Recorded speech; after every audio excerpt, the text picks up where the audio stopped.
yang saya hormati, beserta para pemirsa yang sama bahagianya.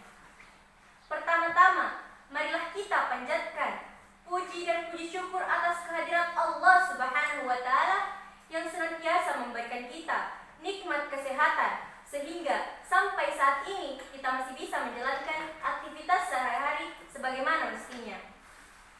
Salawat dan salam tak lupa pula kita kirimkan kepada junjungan Nabiullah Muhammad SAW.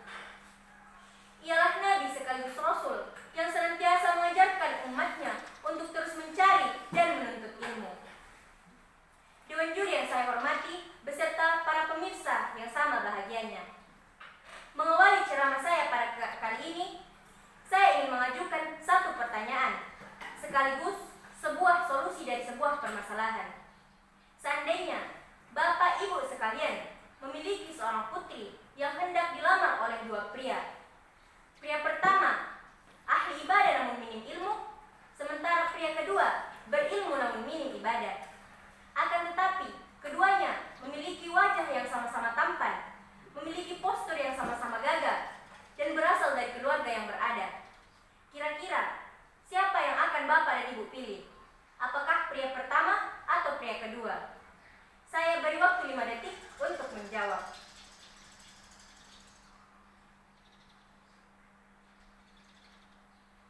Baiklah, mungkin jawaban dari para pemirsa sekalian berbeda-beda. Sesungguhnya ada sebuah hadis yang dapat memecahkan masalah ini. Jadi, jika ada jawaban Bapak dan Ibu sekalian yang persis dengan hadis yang insya Allah akan saya bawakan, maka Masya Allah, pemikiran Bapak dan Ibu sekalian sangat baik. Mengutip dari sebuah hadis yang artinya, keutamaan orang yang berilmu dibandingkan ahli ibadah seperti keutamaan bulan purnama pada bintang-bintang. Sesungguhnya, para ulama adalah pewaris para nabi. Sesungguhnya, para nabi tidaklah mewariskan dinar dan dirham, melainkan mereka mewariskan ilmu. Barang siapa mampu mengambilnya, maka sesungguhnya dia telah mengambil keuntungan yang besar. Dari hadis di atas menggambarkan bahwa orang yang berilmu akan kembali kepada jalan yang benar. Kebenaran akan membawa seseorang kepada sesuatu yang bersifat hakiki. Sementara tiada yang bersifat hakiki kecuali Allah Subhanahu wa Ta'ala. Maka ilmunya akan membawanya untuk beribadah. Sementara orang yang beribadah tanpa ilmu akan menjadikan kualitas ibadahnya hanya berdasarkan keyakinan.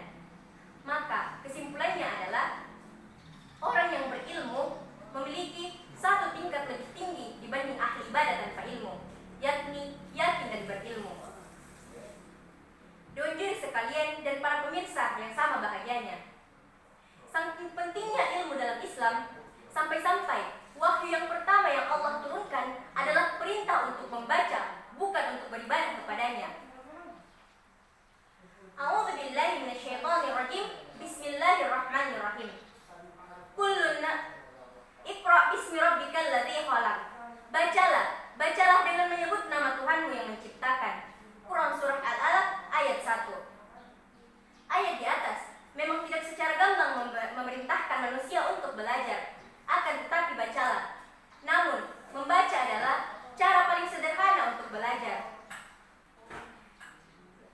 Sungguhnya Allah memerintahkan seluruh umat manusia untuk menuntut ilmu tanpa pandang bulu.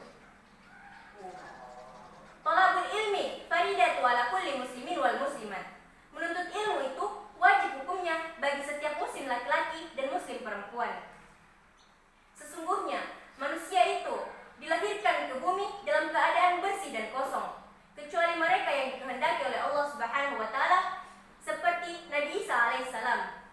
Maka Allah Subhanahu wa Ta'ala memerintahkan seluruh umat manusia untuk menuntut ilmu sebagai bekal dalam menjalani hidup.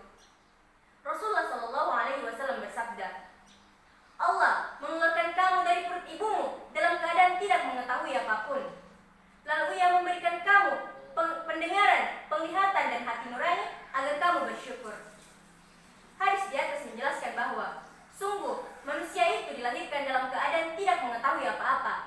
Lalu Allah Subhanahu wa Ta'ala memberikan pendengaran dan penglihatan agar mereka tahu sesuatu informasi tentang suatu kejadian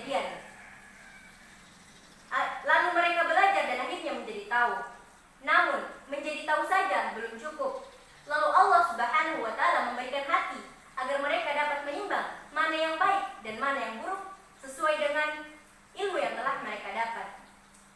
Para pemirsa sekalian, adakah di antara kalian yang ingin bahagia di dunia akan tetapi sengsara di akhirat? Adakah di antara kalian yang ingin bahagia di akhirat namun sengsara di dunia? Adakah di antara kalian yang ingin bahagia di dunia ataupun bahagia di akhirat? Saya yakin semua manusia pasti memilih pilihan yang ketiga, yakni bahagia di dunia dan juga bahagia di akhirat. Lalu, bagaimana cara mendapatkannya? Dari sebuah riwayat, seorang sahabat pernah menjelaskan kepada muslim lainnya tentang cara mendapatkan kebahagiaan di dunia dan akhirat dengan ilmu.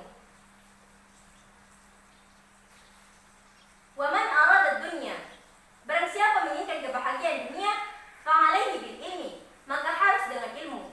Waman arada akhirat, barang siapa menginginkan kebahagiaan akhirat, fa'alaihi bil ilmi, maka harus dengan ilmu. Waman arada huma, barang siapa menginginkan kebahagiaan keduanya, fa'alaihi bil ilmi, maka harus dengan ilmu. Keutamaan menuntut ilmu tidak hanya sekedar untuk beribadah kepada Allah Subhanahu wa taala, akan tetapi untuk kebahagiaan diri sendiri. Sesungguhnya Allah menurunkan perintah yang apabila dikerjakan akan lebih banyak manfaatnya daripada ditinggalkan. Hadirin sekalian, saking pentingnya ilmu